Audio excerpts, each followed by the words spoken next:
Hello and welcome to The Right Idea, where we discuss the people, policy, and politics that drive Texas. I'm your host, Brian Phillips. I'm the Chief Communications Officer at the Texas Public Policy Foundation, and with me, as always, is our Chief Research Officer, Derek Cohen. Derek, how are things going? Are we excited about everything going on in Texas right now? No. No, all joking aside, yeah, I think we're getting into that long lull that we have over the summer, and I think definitely our guest will, really expound upon that. But, people are basically settling in for a long summer's nap of a campaign season that obviously ramps up towards the end. But, here's that lull where everyone goes to Port A or Galveston or other. Get your summer plans ready. Places. I think a lot of our summer plans are going to be staying indoors, staying in the air condition. So long as the grid stays on. Hot take right at the top. We got to get to the number one story in the country, which is the court drama of the century, the decision of the year, which of course is that all charges were dropped against Scotty Scheffler. And I remember when that story broke. It took me. I was actually traveling that day, and it took me the entire travel itinerary to find out what actually happened in that particular case. But I think it's very interesting, specifically with the accounts on both sides. That it's a tale of a policeman overreacting is not something we haven't discussed before, but to such a level was insane. Obviously, and now there's video out there. But I got to hand it to Officer Gillis. I mean, we joke about the Trump trial, and we'll probably get to that by the end of the show. But he's definitely taking lessons from Trump, which is to never apologize, never admit anything was wrong. And so he had a statement that came out there yesterday and said he did just that and said he'd like to move on too. So anyway, all right. Move on. So hopefully, I don't think Scotty's playing this weekend. So hopefully he'll get a well-deserved break from all of that nonsense. All right. Well, he's hardened because now he's got the prison mic thing going on. All right. Well, speaking of nonsense, let's get into my favorite part, which is the shameless plug. If you're not already subscribed to the Post, it is one of our best products. We have a couple of different newsletters. One of our guests will plug her newsletter and her podcast as well. But we have a bunch of different products at TPPF. My favorite, of course, is the Post, which comes out on Thursdays. There's exclusive material. There's sort of a compilation of everything that we do at TPPF, and always some kind of fun thing at the end, Texas related. You can subscribe to that newsletter at texaspolicy.com/thepost. So do that if you're not already subscribed. Okay, let's get to why we're all here, which is to talk about what happened on Tuesday. Today's Thursday, so it's been a couple days. We've had 48 hours. The hottest of the hot takes came out. And so we have a couple of experts who have been following Texas politics for a lot longer than I have, that's for sure. And we'll introduce them now. Remote with us is, of course, TPPF Senior Fellow Sherry Sylvester, who is also the host of the fantastic Sherry Sylvester Show. She writes, I think, a half a dozen newsletters for us. She certainly does the Ninth in Congress, which is her newsletter, her regular newsletter. And I think we got a new feature called Winners and Losers that we're going to be publishing here pretty soon, which is another column that she started actually with a friendly radio station of ours that she appears on every Friday. So if you're probably familiar with that as well. So Sherry, welcome to the show. Great to be here, guys. Looking forward to this. Awesome. All right. And no stranger to the show now, Tyler Norris is a political consultant here in Texas. Mr. Texas, as I was introduced to him several years ago, but been in this business for over a decade. I won't date you like I did the other day, but at least about 12, 15 years. Yeah. Been watching this, been a veteran of Capitol Hill, of the Hill, or the Pink Building, as they call it here in Austin, as well as a number of different campaigns and all of that around Texas at every level. All right, so let me just, ladies first, we'll jump right into this. I just want to get your hot takes. What are you now that we've had sort of the 24 hours for everybody to get out there and say whatever they want to say, and there's been a few more time to kind of digest it, Sherry.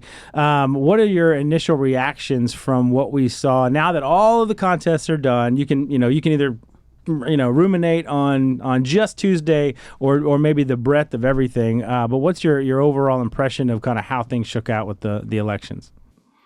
Well, I tend to think in terms of winners and losers. And so I would say big winner, school choice, parental empowerment.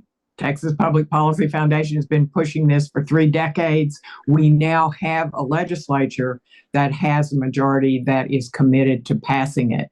And on top of that, of course, big winner for Greg Abbott for going to the mattresses on this, but we don't want to forget that, Lieutenant Governor Patrick has been working on this also for decades. Many of us in this building have been working on it for decades. So I think that this was, after all of the drama that we had in the election, this is a transformational change in K through 12 education and a big loss to the wealthy teachers unions who, when all was said and done, they were only able to keep about a half a dozen folks who were continuing to spew out the basically the lies about why we should prohibit parents from deciding where the best school is for the kids. So looking at that, I mean, that's not so much the politics that we've been talking about. It's not what happened in Beaumont to Dade Phelan, who is currently the Speaker of the House, and all the things that happened. We can talk about that. But I think overall, if you're just a normal Texan looking at this, the big change is school choice is going to move forward. Tyler, would you agree that there's not much past that in terms of headlines, or is there a 1A or a 1A and 1B there somewhere? Well, everything else is yet to be decided. I think Sherry's exactly right. The big takeaway, the big mover, the quantifiable thing at the moment is if you took the number of people who were against a school choice bill of any kind or something that ideological I would like and probably everyone here would like, their numbers were drastically reduced either in March or continuing on Tuesday. I do think that's the big takeaway. I've always been in favor of that policy, so I'm excited about the opportunity to finally get it passed. Just on a personal note. But the rest, I accidentally sort of gave a quote to Brad Johnson over at the Texan yesterday that he ran with. You're ruining it was it. not my intent. I was going to bring it up. Okay, but go ahead. We can. No, go for it. It was. I'll never stop being amazed by the two factions or the various factions in Texas legislature to grievously wound but never kill each other, and. To put it, is that a feature? I mean, is it? Yeah, maybe it's a feature. Do they need each other? The circus won't end. We get to be at the show no matter what because it's just never going to be over. I think Dante wrote a book about this. Yeah, that's right. Yeah, Newt Gingrich used to talk about noise, right? Like whenever even if just it was bickering between Republicans, it crowded out the left's ability to get their message out at all. So maybe sometimes there's a strategic reason for that. There you go. We are the only show. That's where people are going to throw their votes. Yeah, I hope so. And Derek, I don't want to get to the policy implications and all that, but hot takes on the politics, I guess, of it. Now that all of the elections are decided, obviously there still needs to be a election in November, but by all accounts, everyone's expectation is that, particularly on the Republican side, those who are the nominees are gonna. Well, I mean, if you just look at and I think it's well established. If you just look at the maps, there's one swing seat in both chambers, and even and some of that even might be a reach. But I do think that what you're going to see, and what I'm most, I would say, excited about, would be hopefully the restoration of at least some form of inter-chamber comedy. That comity, I should pronounce. There's not a comedy. lot of comedy going on. Allow me to clarify. The memes alone. Yeah. So hopefully, I don't think the grievances will be retired overnight. But talking about Brad Johnson, I told him last night. I think that if we work hard and really believe, we might get the budget passed. And so that's the one thing I'm worried about, but I'm optimistic about as well. Is I think that there might be a little policy casualties of the food fight.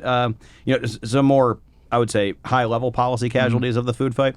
But even that being said, I think that we have two chambers that are majority of both are adults, so you should be able to get there. I would admit to being in a bubble, Sherry, in some of this, but so people in my bubble kind of had the opposite take over the last 24 hours, which is, now that Speaker Phelan has won, he's already said that he's going to run for Speaker again, and given the track history of those who were Speaker that ran again, making it, if it is in fact in the cards for him to be speaker. What do you think? I mean, in terms of the comity between the chambers and all of that, a lot of people are saying, oh, it's going to be a, S show, and it's going to, basically school choice is the only thing that's going to get done, and everything else is going to be a contest between the House and Senate. I mean, don't threaten me with a good time. Yeah, and I don't know if maybe because the people in this bubble who are saying this are rooting for that, because some of them are journalists and other ones are, have their own interests in that. But is that overstated? Do you think that if you, even with all of the acrimony that happened last year, they got a lot done. And a lot done that was very conservative. Do you think that's overstated, or do you think that it will be a bit of a spectacle? I think that the leadership, and certainly Lieutenant Governor Patrick, is absolutely committed to doing what's best for the people of Texas. Whether or not elevating a guy who came out of a runoff with a 366 vote margin as your speaker is a move that you want to make, I would really question it. I think that there's candidates have emerged. Tom Oliverson came out at TPS when we were there. I expect other candidates to emerge, because this really isn't about personalities. People talk about it as if it were about personalities, but it's about issues. It's about school choice. We should have had school choice last session. We didn't have it. It's about the long, long war, unnecessary war over property taxes. It's about, wasting time in the House, voting on casino gambling when they knew that it was going to go nowhere, and that was not a good vote for members. So I think that, they will move forward and get things done, but we had 9 people quit before we even started having elections. So what have we got? There are 26 new people, something like that, in the House. A very sizable proportion, yeah. A very sizable proportion. And these are people who have learned a lesson in this new paradigm. Mm-hmm. And so it sounds a little bit like you're saying there's almost like a third way, which is it probably will be acrimonious again, but it's not the circus that maybe the media makes it out to be, that they do in fact have legitimate tactical and substantive differences in terms of policy and how they want to get it done. Absolutely. And I think, too, that we're in the frame now of Republican on Republican battles.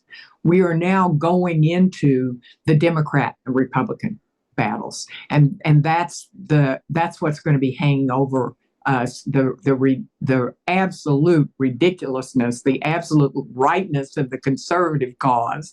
I won't say it in terms of politics, over the progressives, which is what we're seeing on the other side. So people may shift it. I mean, when I'm out talking to people, I always say, remember who the enemies are. Remember, we talk about how do you get to property tax cuts. They're defending property tax increases. They're defending all these things that are just ridiculous. I do have the Democrats' response on my list of things to talk about. So we might get to that. But it's only an hour show. So, but Tyler, unquestionably the House is now more conservative. I mean, when you look at people across the board, it's not just school choice. I think by and large, for all the the incumbents that were, for the people who retired and the incumbents that were challenged and beaten, if you look at it across the board, the House is becoming even more conservative than it was. Looking forward, do you think that that's going to make a big difference, or what kind of difference do you think that would make in terms of policy and legislation, or their ability to work together and pressure their leadership to work with the Senate to get stuff done? I have a controversial answer on this one. All right, let's go. Maybe. Okay. I think everything that y'all just talked about. Maybe it's more conservative. So you're objecting to the premise of what I'm saying. Okay. All right. I think everything y'all just talked about on the previous question is correct and the most likely way things emerge going forward. But I think Churchill, you may know exactly the quote. He said something along the lines of, "There's no better feeling in life than to be shot at with no result." And Texas House, more than anything, is a numbers game, and I don't want to talk about a speaker's race and stuff like that. Maybe on your paper, but I break into a sweat talking about certain things. But the House got more conservative in the way that the four of us would talk about it, no doubt. I mean, I have a list here on my phone of just from retirements and people defeated and all that. There's no doubt it got more conservative. How many members of the Texas House got shot at? Not just once, twice, but it was heavy artillery all over the state going in both directions. There's still quite a number of members in the Texas House who got shot at big time, maybe from the right, and woke up Wednesday morning going, okay, back to Austin. Yeah. And what are their motivations? Holding a grudge or being angry, it's not enough to sustain a chamber for 6 months or however long a session is. Plus, you got to get stuff done. I mean, at the end of the day, you can have this contest between somebody to stop them from getting what they want to get done. But if it prevents you too much from getting what you want to get done, you have nothing to show for it after you leave.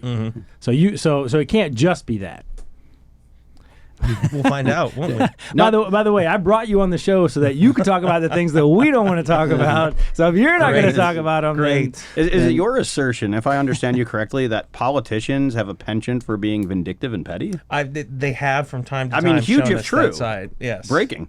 But to Derek, to a little bit of Tyler's point, I mean, the people who built the education built the education system we have now, that is essentially Who took the long march through it, you mean? Yeah, right. Yeah. And to build it so that it's all about controlling the system, and it's not about serving the kids clearly as we see by the student achievement gaps and all of that. They didn't build the system just to say, oh well, looks like we lost an election. I guess here you go, parents. It's all up to you can have what we built for the last 40 years. They're not going to lay down, and so even some of these new members who we think are going to be these rock rib school choice supporters, they're still going to get calls. They're still going to get people showing up in their meetings, and maybe who knows how they ultimately come down at the end of the day. Yeah, I mean, if you look at some of the individuals who were defeated and some of the individuals who selectively retired, I'd hate to be trying to get the payroll together for Moat Casey.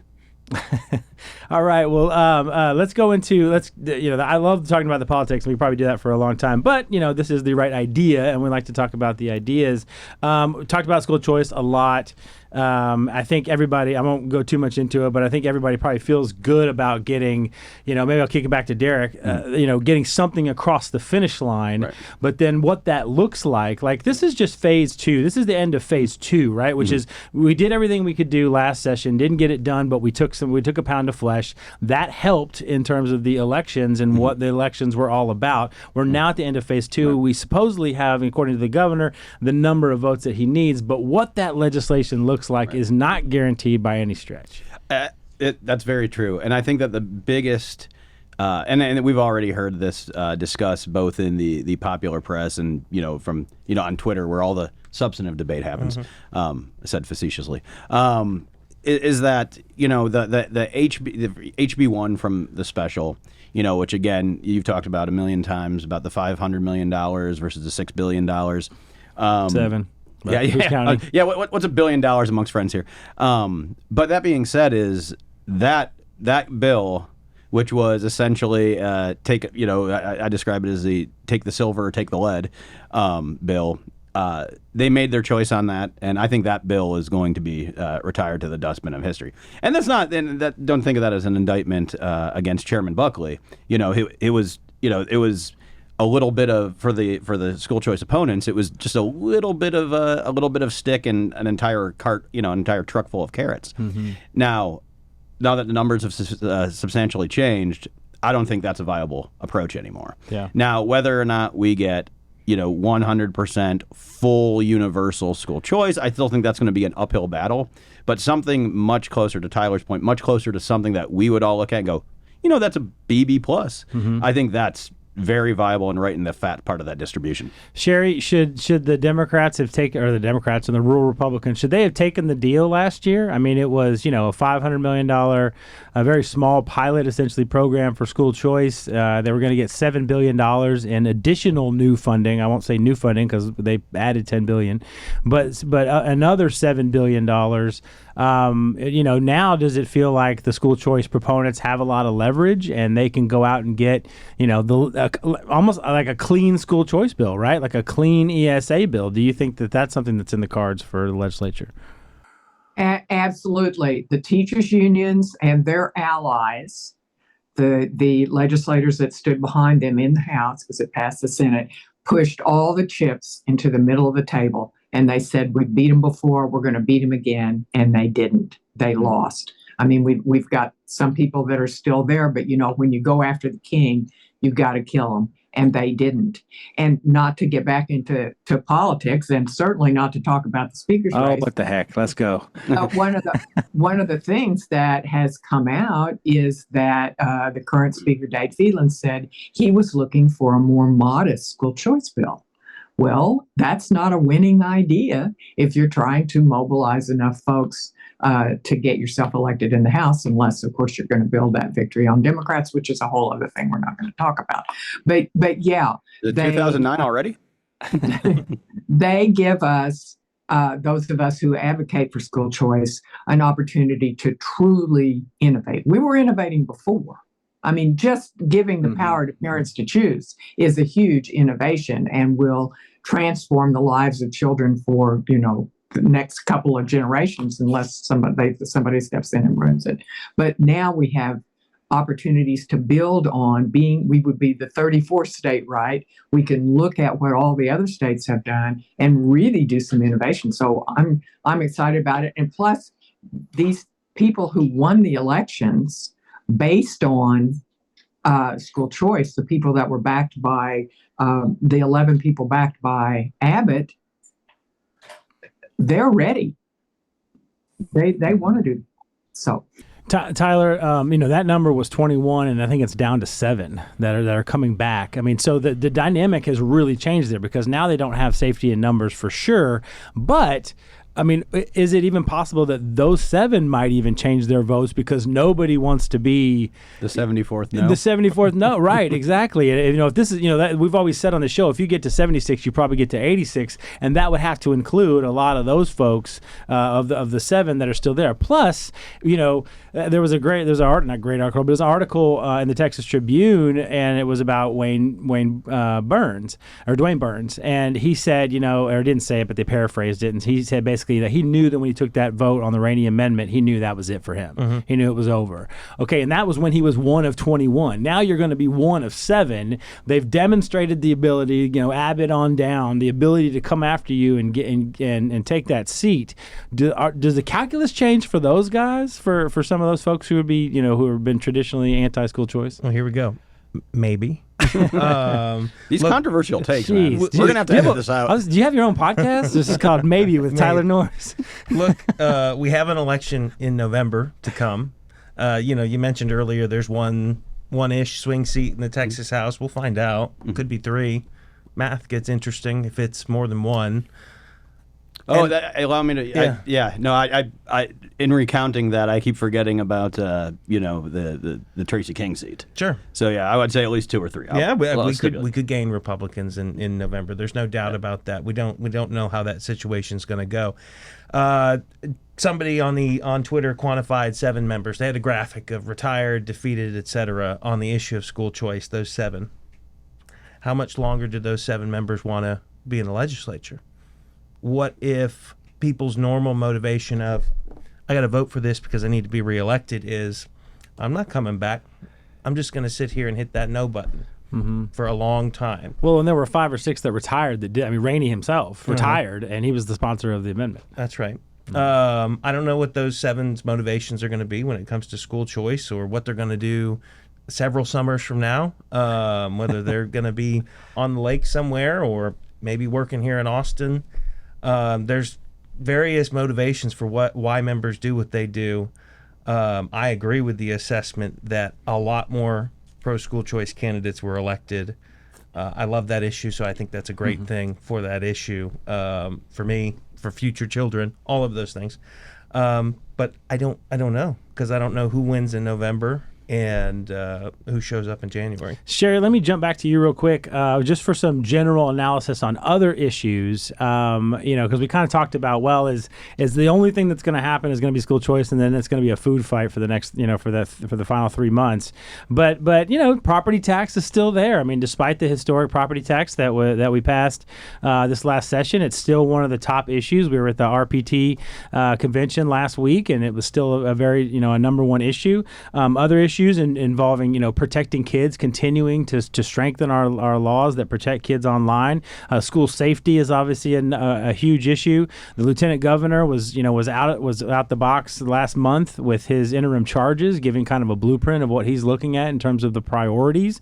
And so, what do you think? That outside of school choice, what else should we be watching in terms of the big issues going into the session next year? Well, I mean, the issue that I think is important to watch is our ban on diversity, equity, and inclusion. Senator Brandon Creighton held hearings last month, and about learning from the universities exactly what have you done, who have you fired, making it clear to them that this was not just pro forma and they couldn't just go change the names of their DEI offices to call them the Office of Community Belonging, that we actually want to make sure that this ideology is eradicated from universities. Well, the university showed up, but this is more. This is going to require more legislation. The faculty senate, what kind of power do they have? So I think, and that's before you even think about what's been going on campuses and is still going on campuses in terms of the protests, how they're handling anti-Semitism. So I think that will continue to be a big battle. And I was just reading this morning where the universities are rallying nationally to fight the DEI bans. So we're now going to be a national target. So that's a war that we're going to be in. I think we will continue to fight about property taxes. That ends up being a local government against state government, I think, in addition to the different views of property tax relief and how you handle that. So that one is still going to be on the table. There's always the TPPF plan. Just put it out there. Just say, that's what the governor called it. It was the TPPF plan, and grabbed us by the neck and threw us in the middle of that fight. And depending on what's happening, I mean, I think we're all hoping that a Republican will be in the White House, and that will take the pressure off our strategies on the border. But we've got to look at that. And then we've got these Democrats. I mean, one election we didn't talk about was Sean Theory, the Democrat in Houston, was defeated primarily because of her stance on support for our gender mind bill. So they have made it clear they want to continue to fight about that. Again, I think they issued a statement today. And, the message for those Democrats is the LGBTQRST community got out the vote to defeat Theory. So Sherry's similar. Derek, Sherry's message is, a lot of the stuff is going to be sort of the next wave, 2.0 of whatever it is that we passed in the 88th. In the 89th, what new issues do you see? We've got, interim charges on squatters. That issue literally popped up out of nowhere the last 6 months. We had the State Affairs Committee did an interim hearing yesterday, and they're going to be subpoenaing and dragging all the heads of the various social media companies in to talk to them about any other new issues, or do you think it's going to be kind of a lot of redux from last year? Well, as you know, there's nothing new under the sun. So it's going to be, to Sherry's point, different flavors of issues that have already been broached. But I think you are going to see some large-scale debates. I know one thing that's probably on the horizon is going to be school safety. Right. Obviously, school choice is important, but if you can't choose between, a safe alternative, what's the point of even having that? Now, y'all remember, I believe it was HB 3, if I recall the number correctly, Chairman Burrows' bill, that basically mandated that there needs to be some sort of on-site safety for these schools. And I know there's been a lot of reporting on compliance with that bill has been tough. So I think that there might be a tweak there, a revisit there, because it's one of these issues that everybody agrees we need to save. So obviously the solutions are, miles apart. Sherry was talking about kind of the activist left. Their obviously solution is that once we just ban the guns, then no crime and violence will ever happen, right? I mean, that's huge if true.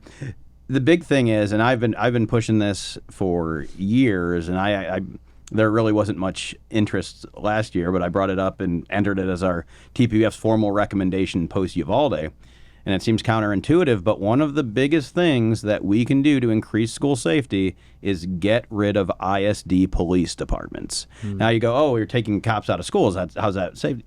It's like you're not necessarily taking cops out of schools. You're replacing them with municipal police, with the sheriff's office, with a department that has more of a dedicated law enforcement mission. I don't want to surprise you here, Brian, but the ISD is not a law enforcement organization. So having a subordinate law enforcement organization still is not necessarily pursuing the law enforcement idea. And then I'm definitely guilty of like rolling 80 miles an hour down I-35 and I see a cop and then I roll up and it's the Austin ISD guy and I'm like, oh, well, that just cost me 30 seconds. Well, I was going to say, they still have jurisdiction though. So, I mean, you pull me over on the highway? Oh, yeah. Man. Okay, but that being said, I'm sorry, Sherry.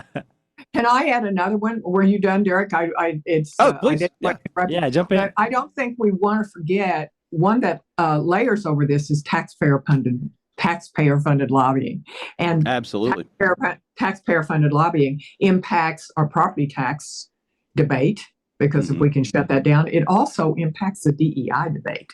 Those are two of the biggest lobbying forces in the Capitol, and want to get your take on that. But I think school choice, energy. Wasn't it number 1 or 2 or 3 or something that the convention passed last year as a priority? Last week. The trouble there is going to be really, and I've talked to other members about this, is really making that issue relatable for a lot of voters because, we obviously, we frame school choice in terms of parent empowerment. That's what really, kicked it off a couple of years ago, particularly with the pandemic and everything that happened there in school closings. It's going to be about trying to make this issue of taxpayer-funded lobbying. We all know how it's connected to every single issue, but getting out there and letting the people know and letting the activists know what this really means for them and why this is such an important issue, I think is going to be the challenge for those of us who'll be pushing it next year. Yeah, and I think we're probably going to see a history repeat itself, at least in the Senate, because obviously, Senator Middleton is about as hard charging on this particular issue and school choice and others as well. But I know that he has a very singular focus on taxpayer-funded lobbying. So I have no doubt that it'll clear the Senate, usually with a pretty decent margin. Now, it's going to be interesting, and to Tyler's point, that the composition of the House, a lot of the people who will not be back one way or the other were the folks that were kind of arrayed, much like against school choice, against taxpayer-funded lobbying, again, because they're, I wouldn't say odd bedfellows, but very predictable bedfellows.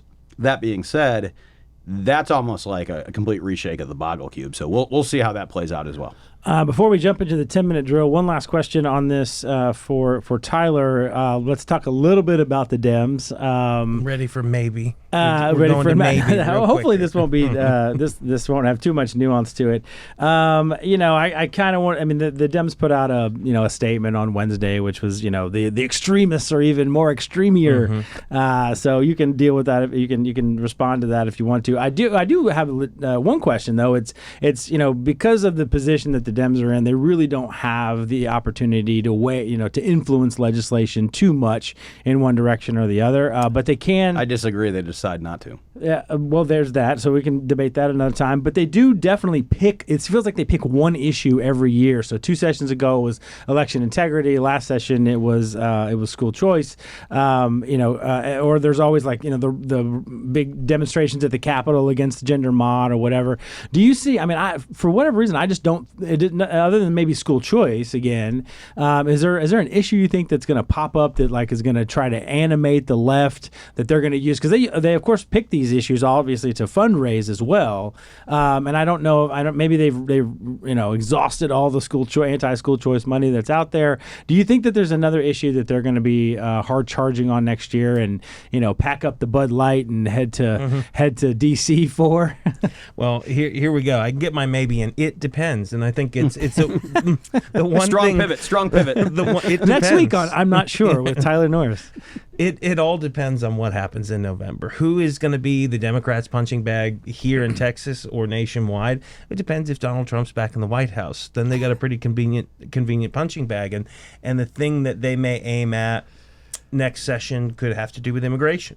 Like, are we going back to do more border stuff as the Texas legislature, or is Washington finally going to compliment all the great work that they've done? Well, especially if Trump gets elected and they start making some progress down there at the border, that would be a big issue for them to jump on. The AOC will have to go down there to cry some more, and that's all right. That, yep. Plenty of photo calls down on the border.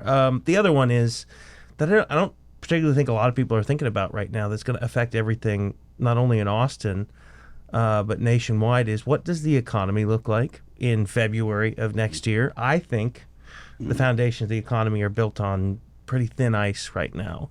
And you're starting to see a lot of, I don't want to get into data and other things like that, but the housing market and stuff like that is very, very fragile right now. And we don't know what the ultimate result of all the COVID dollars that came into individuals' pockets that they've now run out of big time. Businesses, the same story. Nobody really went back to the physical location of work, commercial property. Except TPPF. That's we were right. back 2 weeks after the pandemic started. That's right. Commercial property is in a very weird place right now. So if the economy tanks, does that give fuel to the Democrat Party to say, well, we can't afford this school choice thing that you want, or we have to concentrate on funding this? Yeah. Texas is, we haven't had a problem filling the tax dollar coffers lately by any means. We've had huge surpluses, and I think we're uniquely insulated from a bad economy that'll hit other states a lot harder. But what if it doesn't? But organizationally, just I mean, as a party or as a movement on the left, I mean, I look at Colin Aldred, and I kind of, I mean, obviously I'm a big Ted Cruz supporter, worked for the guy, and and hoped he'd become president someday. But I am sympathetic to Colin, because his strong point was, I'm in the middle, I'm a moderate, like in Congress, I was this guy that could breach in both sides, and yet he's in a Texas Democrat Party that is like the foundation of them, the policies of their foundation that emanate are, gender mutilation of minors and drag shows for kids and blocking school choice and parental empowerment. And so, they're so far left. Do they have is there any wise man over there? Is there a James Carville or somebody over there that's like saying, or at least for the Texas Democrat Party, not even just nationally, because they have problems nationally too, but they still won the White House, last time. Democrats haven't won statewide in almost 30 years, and it doesn't look like they're doing anything to be a worthy opposition party. When they nominate a guy like Colin Aldred, who probably could in another year or a different time actually make some inroads there, and yet the party just keeps going farther left, and with these crazy, is that going to change anytime soon? Do you hear in any circles that there's some frustration on their side? I think their membership has gone through changes in their primaries as well. Unfortunately, they could have gone farther to the left in these primaries. To Sherry's point, Sean Theory lost. We talk about some of those differences. I thought it funny. There were several press conferences and demonstrations in that race. And people have a right to their opinions, to go fight about it in party primaries. That's sometimes how I make a living, so that's great. Go do that. But, come to the microphone and said, we don't want Sean Theory. We want an independent-minded woman who's not afraid to make her own decisions. And I'm like, I'm pretty sure she's about to get the chop, because she did exactly that. Yeah, and, exactly. I don't know, as far as Texas Democrats go, who's going to be the leader that leads them to some sort of electoral success, or perhaps giving them a separate identity from what the national Democrats are doing. But free advice, I think they could use one, just like you were saying. Sherry, any final thoughts on how to help the Democrat Party in Texas? Yeah. I don't care about helping them, but I think they made a mistake in the last Senate race. I mean, to me, the State Senator Royce West from Dallas is a very strong leader of the Democratic Party. They rejected him. And that was one of the dumbest moves that they made. I don't think he would have beaten Cornyn, but I believe that he would have spoken and probably strengthened the Democrat Party statewide. So I think in the Senate, the Democrats, because they're in a different situation, are a lot more articulate and don't tend to be as wild-eyed as the people in the House. But they're always looking over their shoulder at that progressive candidate that could come in and take them. Remember, Eddie Lucio was challenged several times, that he always beat him back. but I think they always have to keep an eye on that. So when I look for thinking Democrats, I look in the Texas Senate. Last thought. I would say somebody who works with Democrats every day, their best asset went to go be mayor of Houston. And that's not saying Mayor Whitmire was, constantly advocating for policy positions, or that the Democrats in the Senate get to do a whole lot that they can't get a lot of the body to agree to. But just watching him throw elbows in city council and to people who are upset about him making positive change for working class people and making the city better as a whole, watching him throw elbows has been a lot of fun. I don't know that I always agree with him, but he's down there doing something. All right. Well, Democrats, liberals, there's some free advice from some conservatives. Hire Tyler Norris. Yeah, exactly. And we hope, so that's our guest portion. Thank you guys for being here with us, but please stick around because we jump into our 10-minute drill. We've got some different issues or whatever, and if you guys have some hot takes on what we're about to talk about, we'd love to hear from Sherry and Tyler as well. All right, so jumping into our 10-minute drill. Our first segment is Survey Says. We go out and find some interesting polling information and chat about that. RMG Research, which is the research arm of Scott Rasmussen, he's got a new poll out that says during the pandemic, this is national. It's not Republican or Democrat, so this is just Americans. During the pandemic, how much information released by the federal government was intentionally false and misleading? So how much information during the pandemic that was released by the government was intentionally false and misleading? 61%, Derek, 61% said it was all of it, most, or some. 61%. And just, my math, 23% said a little or none. That's got to be scary that there's that much lack of faith in, particularly during a health crisis, that the American people now think, almost 2/3 of the American people now think that the government was lying to us, at least some. Well, I mean, and omitted from that, it depends on how you bracket the categories, only 9% said none in that. So 91% think that to some degree or another, that the government affirmatively and deliberately lied to them. And this is like not them saying, that them doing something that was wrong, right? Like saying something they believed to be true but ended up being wrong. That happens all the time for sure. Yeah. But actually knowing what the truth is and then intentionally lying to the public. Yeah, and I think that's going to be a generational. I mean, that's a generational wipeout of faith in that particular institution, specifically public health. And a lot of people go, "Oh, it's just Birx and Fauci and so on and so forth." And it's not that. It was, and I would encapsulate this by saying the phenomenon that's observed here is more that, again, not that there's tribal warfare and 91% are in one tribe and 9% are in the other.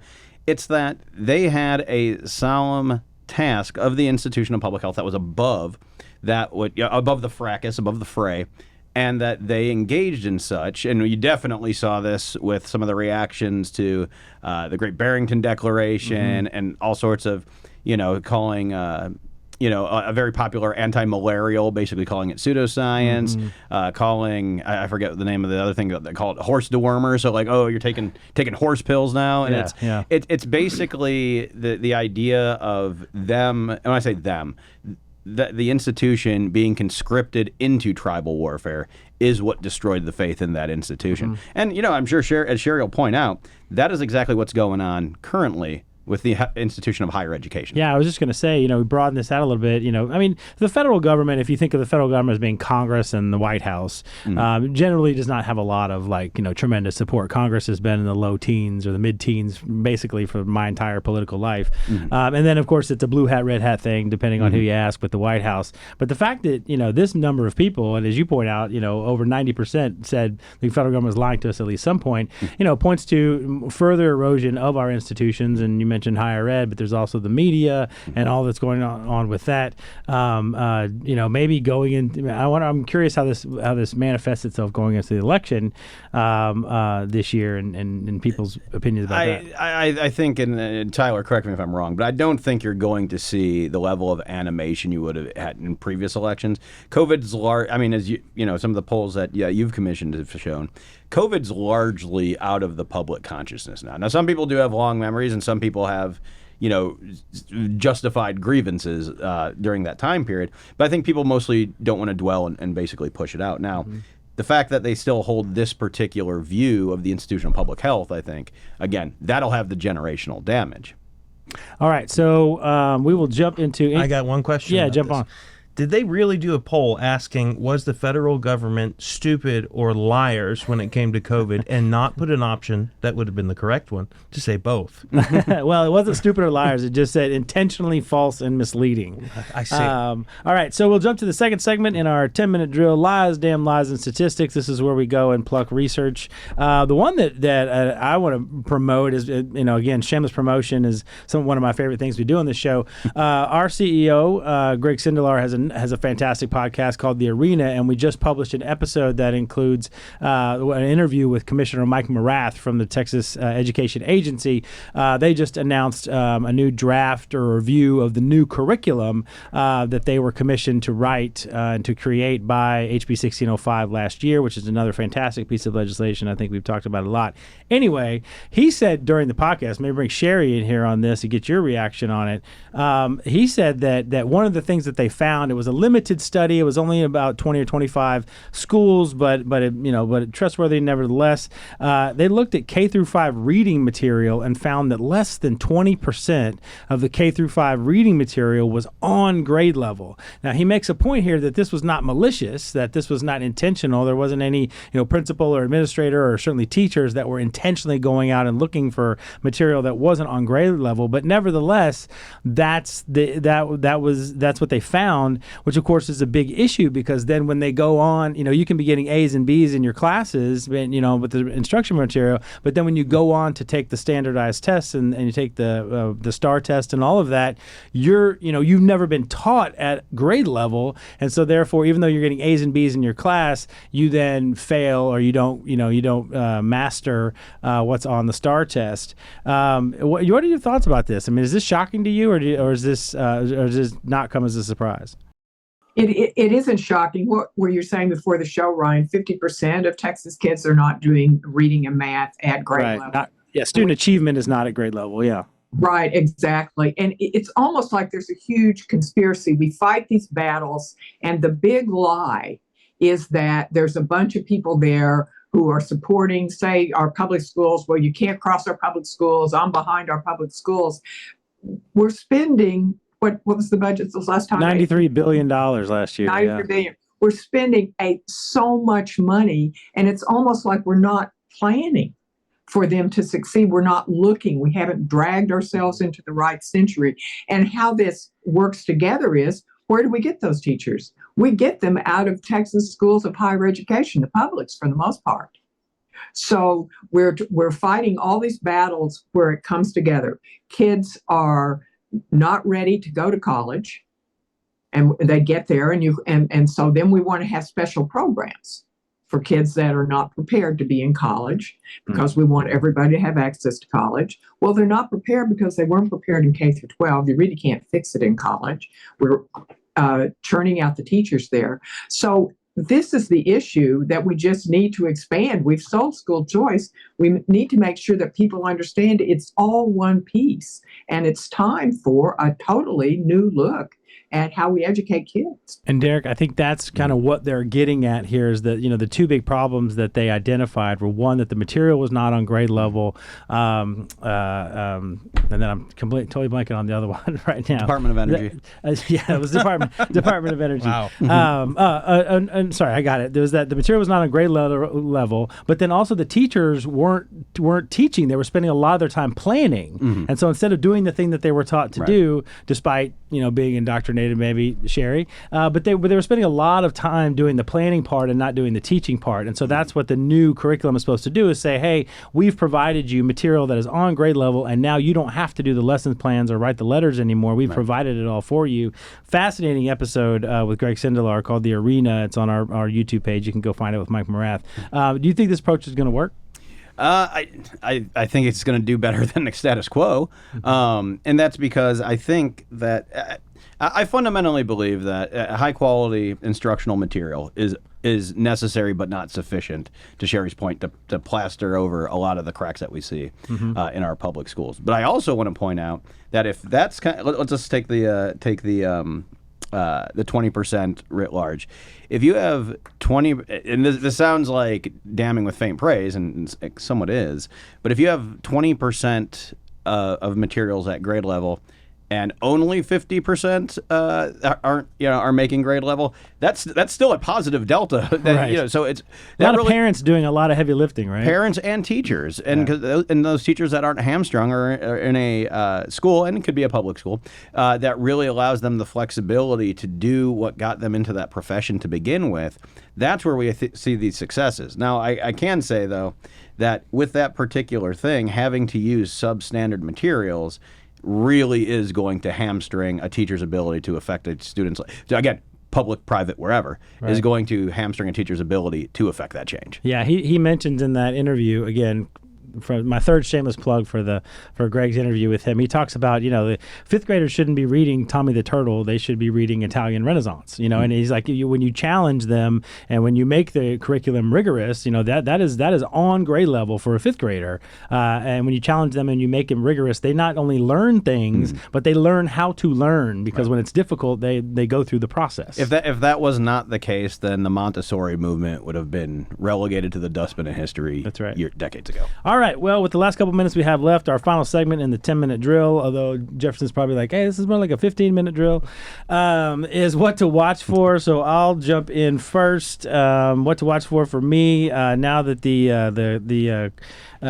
case of the century is over and Scotty's charges have been dropped, I guess we're all going to be looking at Trump and what happens next there. It seems a little bit like a circus now, but obviously the implications for not just a former president, but somebody who's currently the nominee to be president and has a really good shot at winning, getting convicted of something, and the potential of him, getting thrown in jail either before or even after, the election, seem to be have a lot of implications for the future of our political system, and what happens there. So that's one thing that I'm going to be looking for. Let's go with Tyler. Anything on your plate? What am I going to be watching? I mean, if you're going to copy mine, that's fine, and give your own hot takes on it. You can do that too. Obviously, Derek does that every week. So I'm going to be watching. There's several Dallas teams in the NBA and NHL playoffs. I think that's important. That's a lot of fun.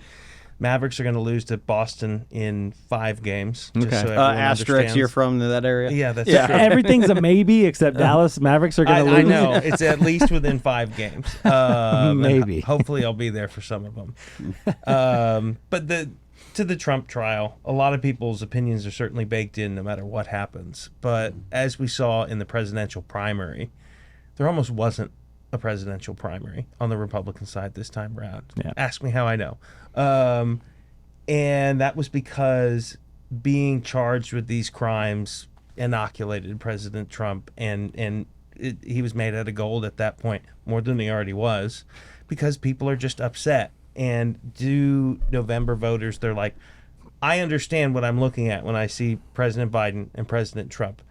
Very binary choice. I understand what I want to do, and now some people up there are trying to take that away from me. They want to take the choice out of my hands and throw this guy in prison.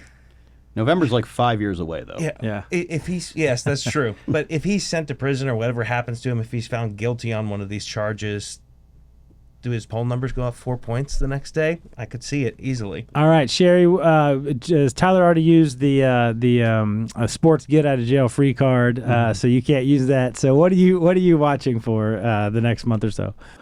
Well, I want to say a couple of things. One, about the trial. I had Lieutenant Governor Patrick on my podcast, the Sherry Sylvester Show, just dropped today. And Lieutenant Governor was at the trial and in the courtroom during the jury instructions and the end of the trial, which gives you kind of an inside view. I find it pretty frightening, frankly, because it's been patently clear that there's really no charge there. I mean, what he did, election law is a federal law. This is a state court. The lower courts in New York are called Supreme Court. This is just a district court in New York. They can't be charging him. So I think that would be really, really destructive and would make people even crazier than they are. And so that's one of the things that I'll be watching for. I think the speaker's race probably began today, and I'll be looking at that. And also, I want to I think people will focus on the Republicans in their convention talked about several election reforms. They want to close primaries so that Democrats can't vote in primaries. They want to allow the state Republican Executive Committee to censure people. And if they're censured, then you can't appear on the ballot for 2 years. So that's giving them a lot of power. Seems a little bit like what they tried to do in Colorado, taking Trump off the ballot, but that's just me. So that they passed that. And then the third thing they passed, which would be a huge shift, is that to win statewide, you'd have to win a majority of the 254 counties, which is, of course, a big shift. It's always the rural counties against the urban counties. So I'm going to watch and see if those things actually turn into legislation. And that would be another transformation in our politics in Texas. Unfortunately, Derek Jefferson has given me the very large hook, and so we're just going to have to wait until next time to find out what you're watching. So we But do I'll have have already watched it by then. Exactly.